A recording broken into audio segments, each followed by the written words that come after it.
నమస్తే, నేను మీ JK. Welcome to Hasa TV. Visakhapatnam railway zone ఇది దశాబ్ద కాలంగా ఎదురుచూపులు చూస్తున్నటువంటి ఒక ఉత్తరాంధ్ర ప్రజల కళ. విశాఖ రైల్వే జోను ఎన్నో ఏళ్లుగా ఎదురు చూస్తున్నటువంటి ఈ రైల్వే జోన్ ఎట్టకేలకు పట్టాలెక్కింది. నిర్మాణ పనులు మొదలయ్యాయి. పనుల పర్యవేక్షణకు ప్రత్యేక అధికారిని కూడా నియమించింది రైల్వే శాఖ. ఇంతకీ పనులు ఎలా జరుగుతున్నాయి, ముందుగా ఏ నిర్మాణాలు చేపడుతున్నారు, విశాఖ రైల్వే జోన్పై హాసా టీవీ గ్రౌండ్ రిపోర్టు. రోజులు మారాయి, ఏళ్ళు గడిచాయి, పార్టీలు మారాయి, ప్రభుత్వాలు మారుతూ వచ్చాయి. కానీ విశాఖ రైల్వే జోన్ మాత్రం ముందుకు సాగలేదు. రైల్వే జోన్ కలగానే మిగిలిపోతుందా అన్న అనుమానాలు కూడా వచ్చాయి. అయితే రాష్ట్రంలో కేంద్రంలో కూటమి ప్రభుత్వం అధికారంలోకి వచ్చాక మళ్ళీ ఆశలు చిగురించాయి.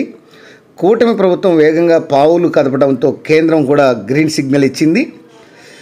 అంటే ఈ ఏడాది జనవరి 8న విశాఖ వచ్చినటువంటి ప్రధాని మోడీ విశాఖ రైల్వే జోన్కు శంకుస్థాపన కూడా చేశారు. ఆ తర్వాత వెంటనే రైల్వే శాఖ నిధులు కేటాయించడం, కూటమి ప్రభుత్వం భూములు అప్పగించడం చకచకా జరిగిపోయాయి.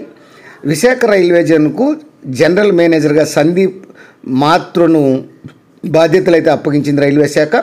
2 ఏళ్లలో 11 అంతస్తుల ఈ విశాఖ రైల్వే జోన్ ప్రధాన కార్యాలయ నిర్మాణం చేపట్టాలని డెడ్ లైన్ కూడా పెట్టింది.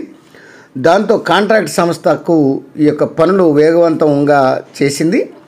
52.2 ఎకరాల్లో పనులు మొదలయ్యాయి. గత 40 రోజులుగా 50 రోజులు 60 రోజులుగా రైల్వే జోన్ ప్రధాన కార్యాలయం ప్రాంతంలో గ్రౌండ్ లెవెలింగ్ పాటు మట్టి తవ్వకాలు కొనసాగుతున్నాయి. మరోవైపు రోడ్డు నిర్మాణాలపైన కూడా దృష్టి పెట్టారు. బీఆర్టీఎస్ రోడ్డుకు కనెక్ట్ అయ్యేలాగా నిర్మాణం చేయనున్నారు.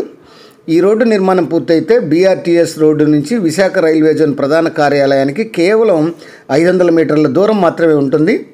పనులు ఇదే స్పీడ్తో కొనసాగితే మరో ఏడాదిన్నరలో విశాఖ రైల్వే జోన్ ప్రధాన కార్యాలయం పూర్తవుతుందని భావిస్తున్నారు అధికారులు.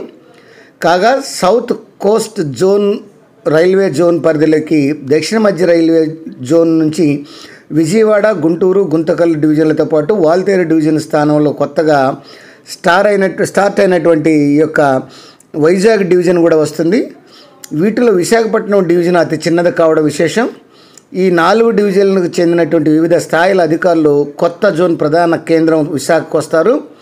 సౌత్ కోస్ట్ రైల్వే జోన్ ఏర్పాటు చేస్తున్నట్లు గజెట్ ప్రచురించాక అది ఏ తేదీ నుంచి అమలులోకి వస్తుందని దానిపై కొంత స్పష్టత రాలేదు. మొత్తం మీద చూస్తే జీవో నియామకం 5 నెలలు పట్టింది. మిగిలిన అధికారులు, కీలక విభాగాలు వచ్చిన పాలన మొదలవడానికి ఎంత సమయం వస్తుందనేటువంటిది చూడాలి అంటున్నారు. వీలైనంత త్వరగా వేగంగా పాలనను విశాఖ రైల్వే జోన్ కేంద్రంగా మొదలు పెట్టాలని అందరూ అయితే కోరుకుంటున్నారు.